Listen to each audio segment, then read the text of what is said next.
ধর্মরাজি উচ্চ বিদ্যালয়ের পক্ষ থেকে অনলাইন ক্লাসে শিক্ষার্থীদের স্বাগত। আজ আমরা ষষ্ঠ শ্রেণীর গণিত বিষয়ে অনুশীলনী 1.2 নিয়ে আলোচনা করব।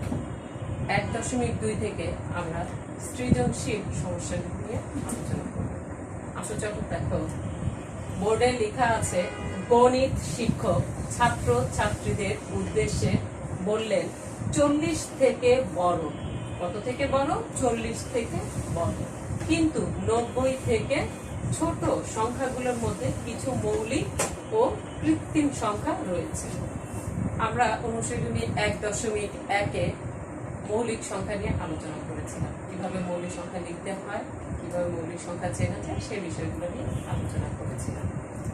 আজ চলো আমরা এই উদ্দীপকের আলোকে কিছু সমস্যা নিয়ে আলোচনা করি।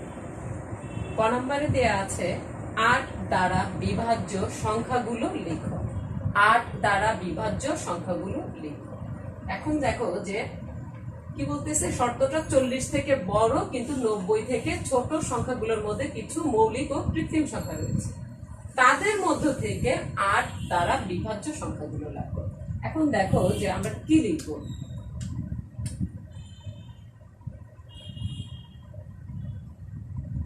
চল্লিশ থেকে বড়,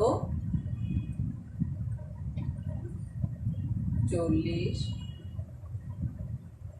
থেকে বড়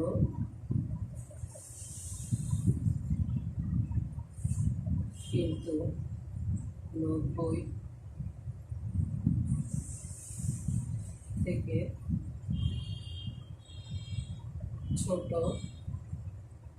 সংখ্যাগুলোর মধ্যে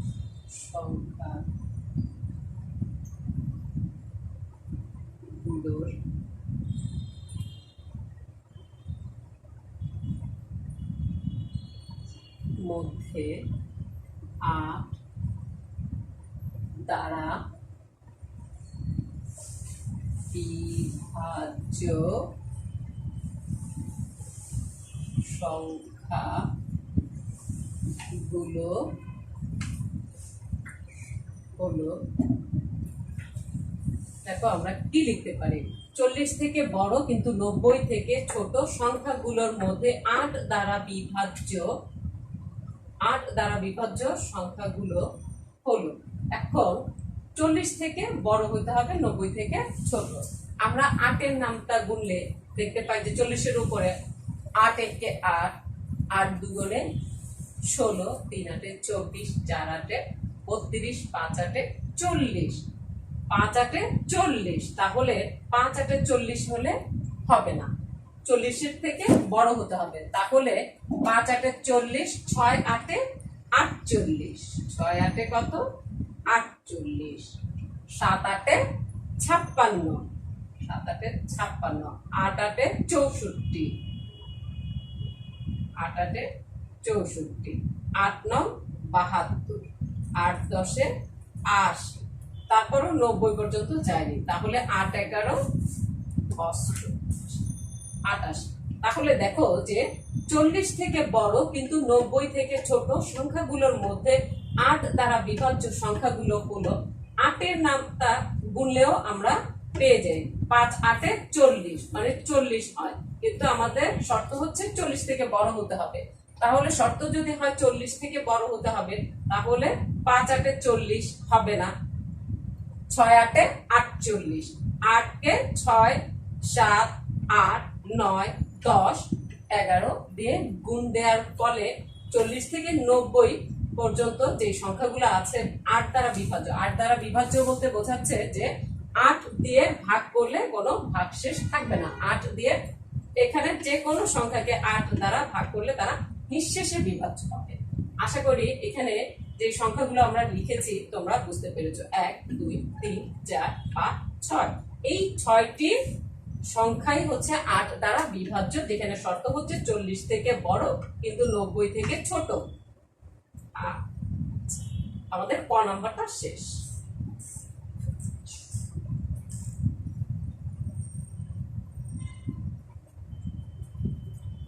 এখন আমরা করব খনন করার জন্য। দেখো বলছে মৌলিক সংখ্যাগুলো লেখো। মৌলিক সংখ্যাগুলো লেখো, এইখানেও শর্ত হচ্ছে 40 থেকে বড় কিন্তু 90 থেকে ছোট, এর মধ্যে যে মৌলিক সংখ্যাগুলো আছে সেগুলো আমাদের নিতে হবে। এখানে আমি দেখো, আমরা জানি 1 থেকে 100 পর্যন্ত সংখ্যার মধ্যে মোট 25টি মৌলিক সংখ্যা আছে। মোট 25টি মৌলিক সংখ্যা আছে। আমরা 1.1 অনুশীলনীতে সেটা শিখেছিলাম। তাহলে দেখো যে সেখানে একটা ছোট সূত্র দিয়েও শিখেছিলাম। এখন সেটা আমরা মুখস্থ করে ফেলবো, 25টা সংখ্যা যাতে সহজে আমরা মনে রাখতে পারি।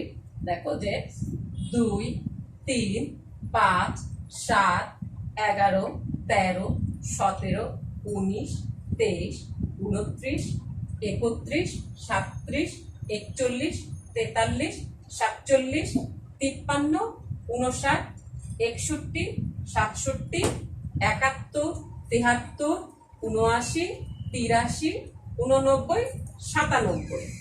আমরা এখানে 25টি মৌলিক সংখ্যা দেখতে পাচ্ছি। তাহলে হচ্ছে 40 থেকে 90 মধ্যে কয়টি মৌলিক সংখ্যা আছে?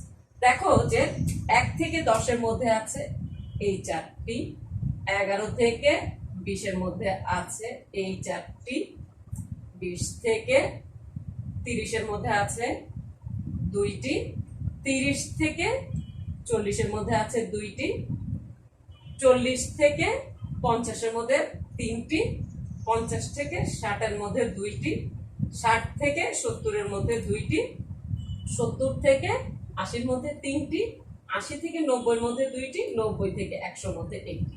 তাহলে আমরা এখান থেকে সহজেই এই মৌলিক সংখ্যাগুলো মনে থাকলে আমরা সহজেই বলতে পারবো যে 40 থেকে বড় কিন্তু 90 থেকে ছোট সংখ্যাগুলোর মধ্যে মৌলিক সংখ্যাগুলো লেখো।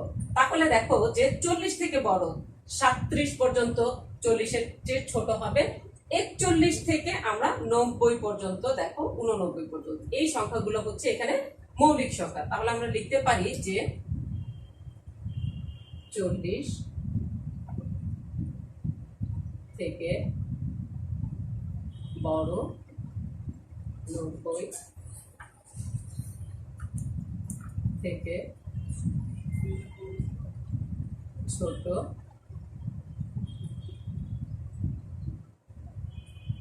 মৌলিক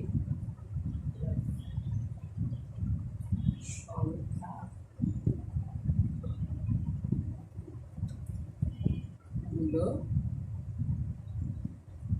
হলো 40, 43, 47, 53, 59, 61, 67, 71, 73, 79, 83, 89। 1, 2, 3, 4, 5, 6, 7, 8, 9, 10, 11, 12। এই কয়টি হচ্ছে 40 থেকে বড় এবং 90 থেকে ছোট মৌলিক সংখ্যাগুলো হচ্ছে এই কয়টা মৌলিক সংখ্যা। আশা করি তোমরা এটা বুঝতে পেরেছো এবং এই 25টা মৌলিক সংখ্যা তোমাদের মুখস্থ রাখতে হবে, তাহলে এটা লিখতে সুবিধা হবে।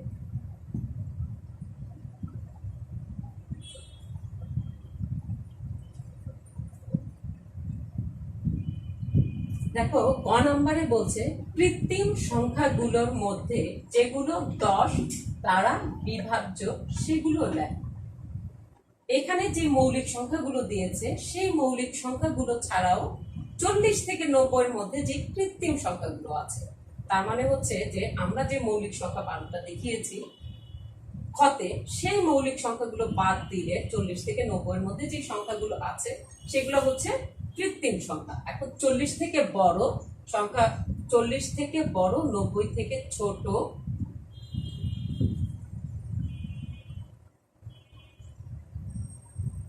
90 থেকে ছোট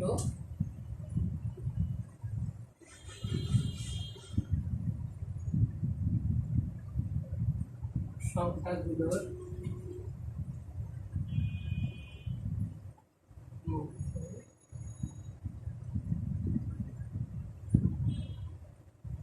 কৃত্রিম সংখ্যাগুলো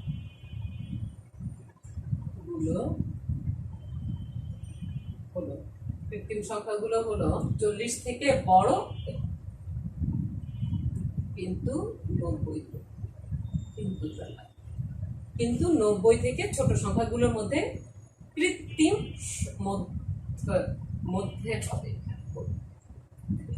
কৃত্রিম সংখ্যাগুলো হলো, তাহলে 40 থেকে বড় 41 হচ্ছে এখানে আমরা লিখছি মৌলিক সংখ্যা, তাহলে আমরা কত লিখবো? 42। কত লিখবো? 42। তারপরে 43 যেহেতু মৌলিক সংখ্যা সেহেতু আমরা লিখবো 44, 45, 46, 46, 47 মৌলিক সংখ্যা, 48, 49, 50, 51, 52, 54, 55, 56, 57, 58, 62, 63, 64, 65, 66, 68, 69, 70, 72, 74, 75, 76, 77, 78, 80, 81,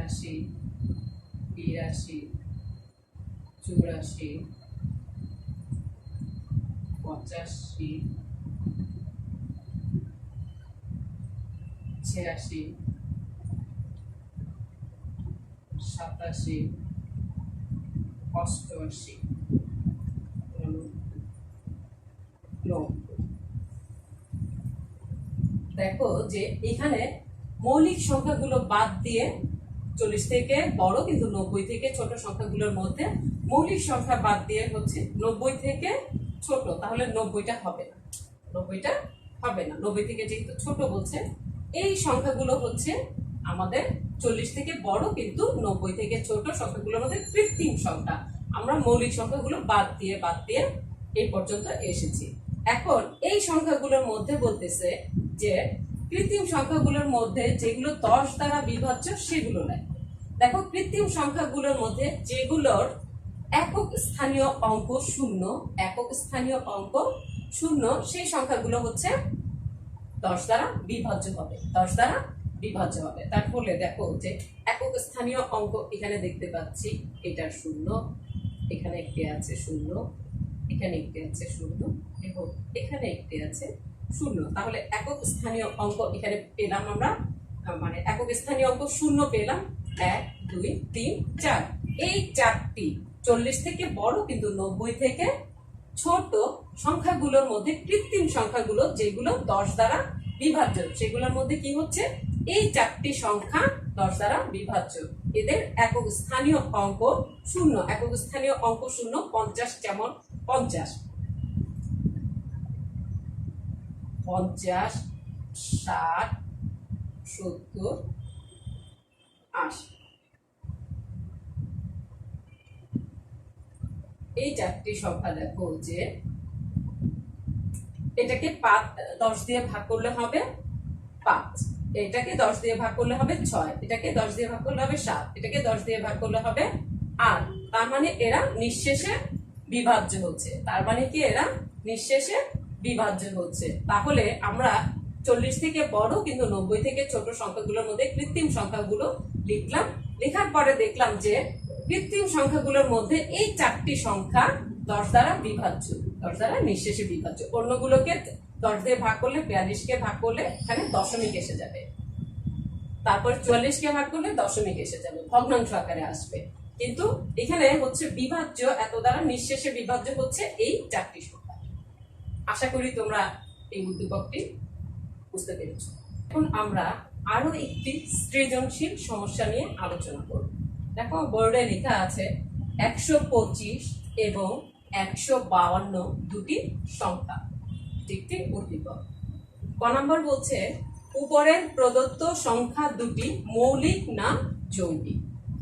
আমরা কি জানি যে মৌলিক সংখ্যা এক এবং ওই সংখ্যা দিয়ে যদি সংখ্যাটি শেষে বিভাজ্য হয় তাহলে সেটি মৌলিক সংখ্যা। যদি কোনো সংখ্যার একাধিক উৎপাদক থাকে তাহলে সেটি যৌগিক সংখ্যা। দেখো যে এখানে 125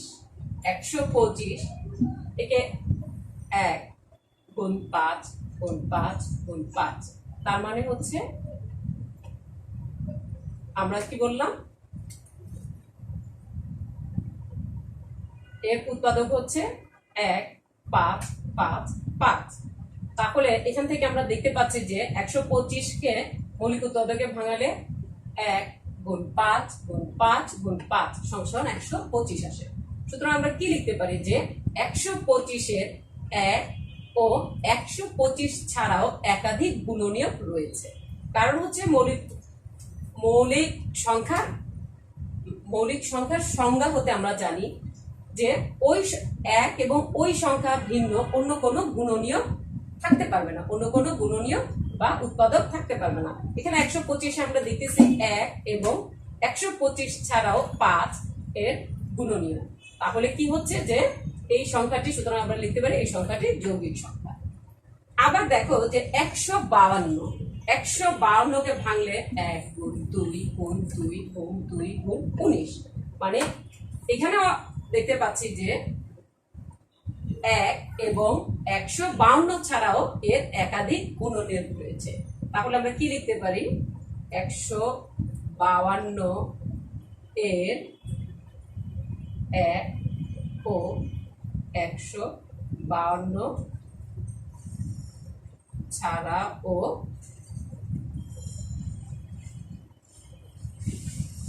একাধিক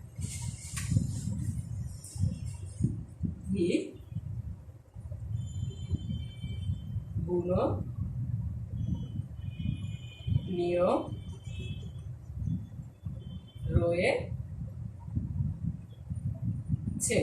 সুতরাং 152 একটি যৌগিক সংখ্যা। সুতরাং 152 একটি যৌগিক সংখ্যা। সুতরাং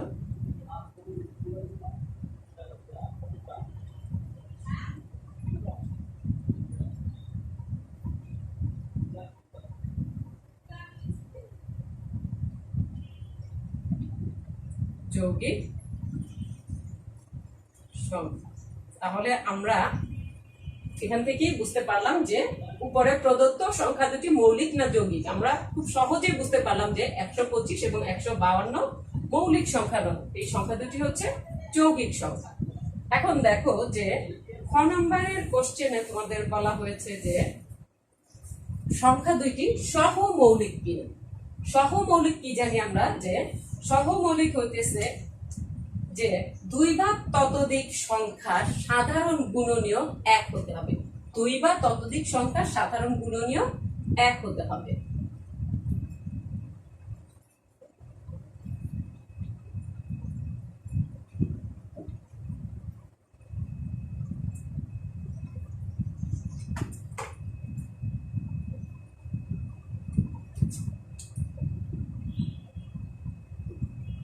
নম্বরে দেখতেছি উপরে প্রদত্ত সংখ্যাদের পরস্পর সহমৌলিক কিনা।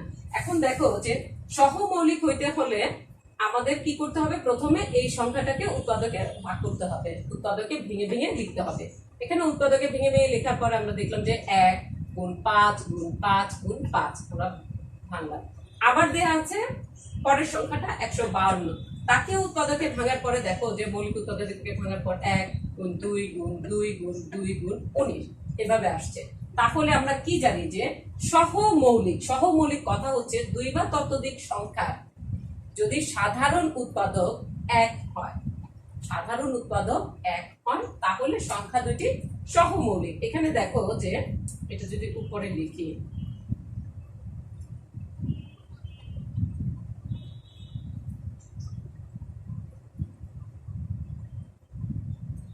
নিচেরটা মুছে দিই।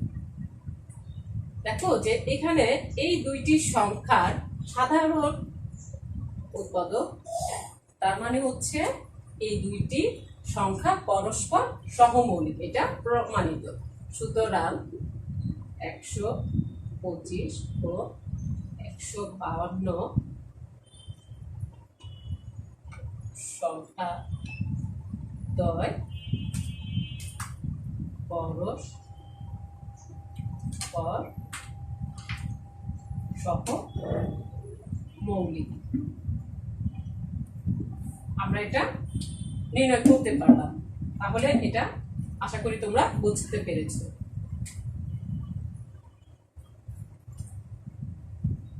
উপরে তারপরে দেখো প্রশ্নটা বলছে উপরে প্রদত্ত সংখ্যাদ্বয় 4 ও 5 দ্বারা নিঃশেষে বিভাজ্য কিনা তা নির্ণয় করো। এখন দেখো যে উপরে প্রদত্ত সংখ্যা দেয়া আছে আমাদের 125। এই সংখ্যাটির শেষ দুইটি দেখো একক ও দশক স্থানীয় অঙ্ক আমরা যদি যোগ করি, একক ও দশক স্থানীয় অঙ্ক যেটা আছে, একক ও দশক স্থানীয় অঙ্ক যেটা আছে সেটা যদি 4 দ্বারা বিভাজ্য হয়, এত সংখ্যাটির আমরা লিখি যে এত সংখ্যাটির একক ও দশক স্থানীয়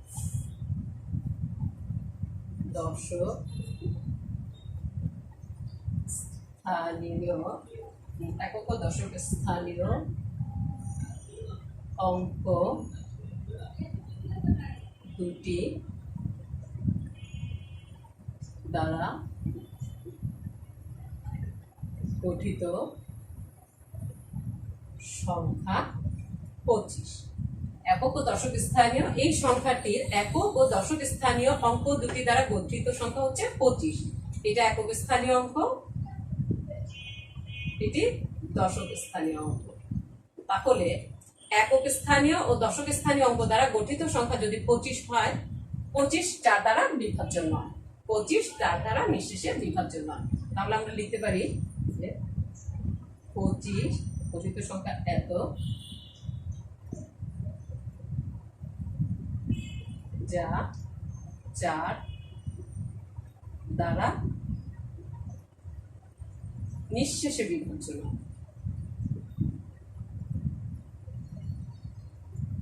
শেষে বিভাজ্য নয়। এখন দেখো আমরা 4 ও 5 দ্বারা নিঃশেষে বিভাজ্য কিনা নির্ণয় করতে বলছে আমাদের। তাহলে আমরা 4 দিয়ে নিঃশেষে বিভাজ্য নয় সেটা বুঝতে পারলাম। এখন দেখো যে এই সংখ্যাটাই 5 দ্বারা নিঃশেষে বিভাজ্য কিনা সেটা আমরা নির্ণয় করে দেখব। যে এই সংখ্যাটির একক ও দশক স্থানীয় অঙ্ক দুটি দ্বারা গঠিত সংখ্যা 25, যা 5 দ্বারা, দেখো যে এই 25 কে 5 দিয়ে ভাগ করলে 5 5 25, আমরা জানি 5 5 25। তাহলে কি এই সংখ্যাটি 5 দ্বারা বিভাজ্য। 125 সংখ্যাটির একক ও দশক স্থানীয় অঙ্ক দুটি দ্বারা গঠিত সংখ্যা আমরা পেলাম 25, যা 5 দ্বারা নিঃশেষে বিভাজ্য। তাহলে কি বলতে পারি যে 125 সংখ্যাটি 5 দ্বারা বিভাজ্য। 125 সংখ্যাটি 5 দ্বারা বিভাজ্য। এখন দেখো যে আরেকটি সংখ্যা বলছে 152, যা 4 ও 5 দ্বারা নিঃশেষে বিভাজ্য কিনা। কত বলছে?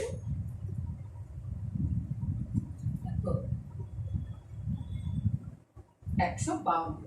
এই সংখ্যাটির একক ও দশক স্থানীয় অঙ্ক নিলে হচ্ছে একক 2, একক 5, 14 সংখ্যা আসে কত? 52। এই যে 52 আসে, এটাকে যদি আমরা 4 দিয়ে ভাগ করি, 4 একে 4, দেখো 4 দিয়ে ভাগ করলে এটি মিলে যাবে। 52 কে 4 দিয়ে ভাগ করলে 4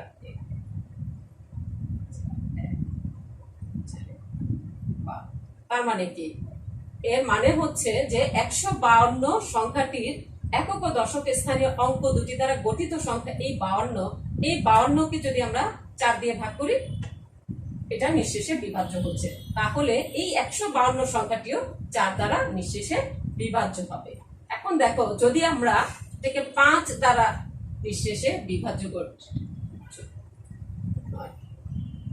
দেখো আমি লিখছি যে 1 ও 152 সংখ্যাটির একক ও দশক স্থানীয় অঙ্ক দুটি দ্বারা গঠিত সংখ্যা 52 যা 5 দ্বারা নিঃশেষে বিভাজ্য নয়। এটা কেন 5 দ্বারা নিঃশেষে বিভাজ্য নয়? দেখো 52 কে যদি আমরা 5 দিয়ে ভাগ করতে চাই কি আসে, এখানে দশমিক এসে পড়ে, মানে ভগ্নাংশ এসে পড়ে। তার মানে হচ্ছে যে এই সংখ্যাটি 5 দ্বারা বিভাজ্য নয়। তাহলে আমরা কি পেলাম যে 125 সংখ্যাটি 4 দ্বারা বিভাজ্য নয়, 5 দ্বারা বিভাজ্য, নিঃশেষে বিভাজ্য, এবং 152 সংখ্যাটি 4 দ্বারা নিঃশেষে বিভাজ্য, 5 দ্বারা নিঃশেষে বিভাজ্য নয়। আশা করি শিক্ষার্থীরা তোমরা আমার ক্লাসটি বুঝতে পেরেছো।